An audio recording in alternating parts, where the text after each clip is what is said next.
I am Cathy James. I'm Acting Director of the Whistleblowing charity in the UK, the Public Concern Network. We run a helpline to advise whistleblowers on who are concerned about malpractice and are unsure whether or how to raise their concerns. We also work with organisations to help them to get whistleblowing policies right, and we monitor the UK law that protects whistleblowers, which is called the Public Interest Disclosure Act. I've worked for Public Concern at Work for 5 years. The organisation has been in existence for 18 years nearly, coming up this year will be 18, and we've advised over 19,000 whistleblowers who are worried about what to do about malpractice, which would include financial malpractice, abuse in care, fraud, problems in hospitals, problems in factories. It's across the board in the public sector, the private sector and the voluntary sector. So yeah, we have around 2,000 calls a year.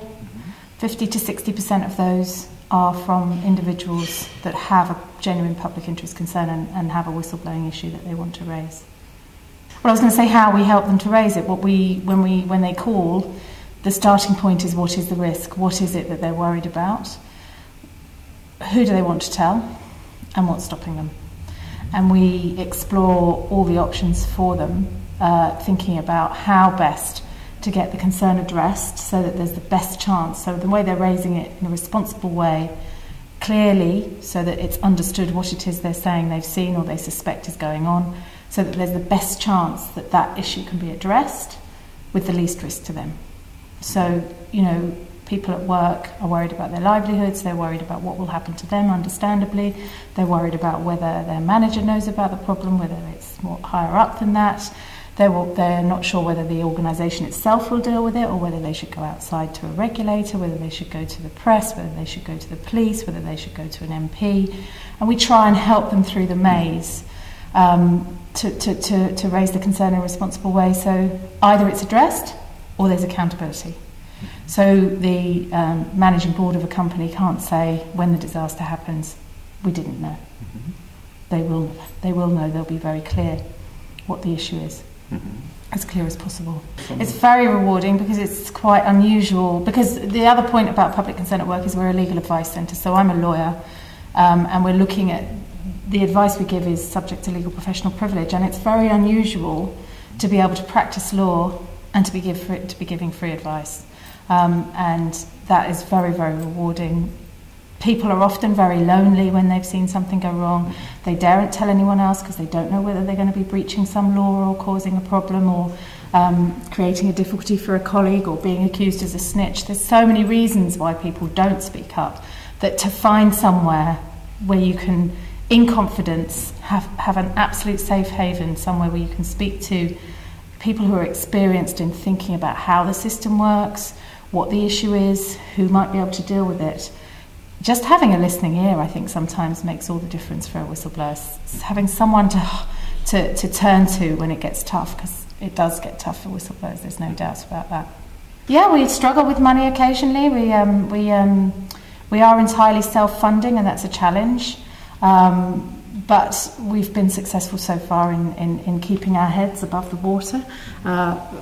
It isn't about the money, it's about doing a public good, for me. Yeah. And that's more important in my job than anything else. There are some big stories about whistleblowers. In Europe, there's Paul van Buitenen, who was the whistleblower who blew the whistle on the European Commission, and as a result of his whistleblowing, the whole Commission had to resign. I mean, he really showed accountability in practice. He knocked on lots of doors, people ignored him, and in the end, because he'd been ignored, the whole Commission had to resign. So, I mean, that's a very big story in Europe. In the UK, I think the challenge with whistleblowing in the UK and for us and the media attention is that many of our clients come to us, we help them to raise their concern, they do so, nothing happens to them, they carry on with their job, they're not going to be the hero that's on the front page of the newspaper. So getting the positive news and the positive stories around whistleblowers can be very difficult. And the flip side of that is that when a whistleblower is trashed, you know, the media are more likely to report it if not only has he lost his house, but he's lost his wife and he's homeless on the street, or she. in the end, that means that you end up with this endlessly negative material, and whistleblowers who campaign about whistleblowing quite often are saying don't do it, and that's very dangerous to the public interest. So we try and garner some interest in the approach that is looking at how we can make it work better, how we can ensure that the organisations understand it's in their best interest for people to raise concerns about malpractice. They're all at risk of unknowingly harbouring malpractice, so it's a risk there for them, for any organisation, whatever type, whatever industry, whatever sector. There's a risk that people will be up to no good.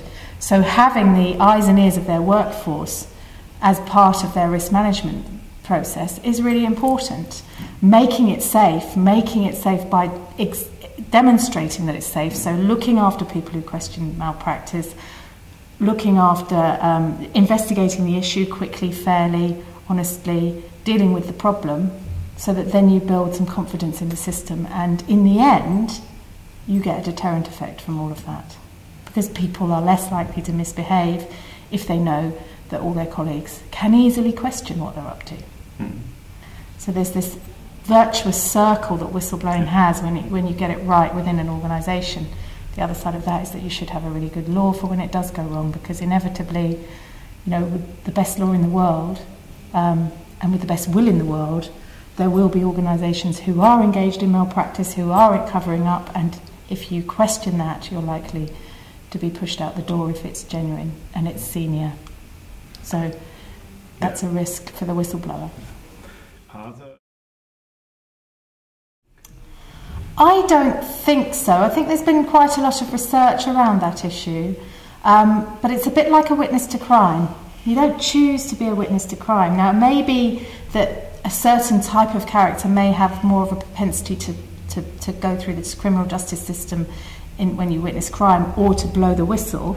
It may be you need quite a robust character to be able to say, I think this is right and I need to question it, or I think this is wrong and I need to question it. But I don't think it is, it isn't in the nature of the issue. There isn't one particular character. It depends on where you work, what your relationships are in your workplace, whether you like your job or not, whether you like your superiors or not, and really importantly, how serious the issue is. And anybody can be in that position. There isn't a particular type of person that might witness crime. There isn't a particular type of person that might witness wrongdoing, malpractice, serious risks being taken in the workplace. Always remember that you're doing the right thing when you're questioning malpractice. Hold your head up high. We need people in our hospitals, in our care homes. If my mother is in a care home and there's one particular worker who's not behaving properly, I want those other nurses, those decent people who do behave properly, to question that. And I think it's a benefit for all of society that you're doing in sounding the alarm, blowing the whistle, getting the information so that that bad behaviour, that malpractice, that fraud, that corruption stops, and then you get a better society. So it's a public benefit in feeling that you're doing the right thing.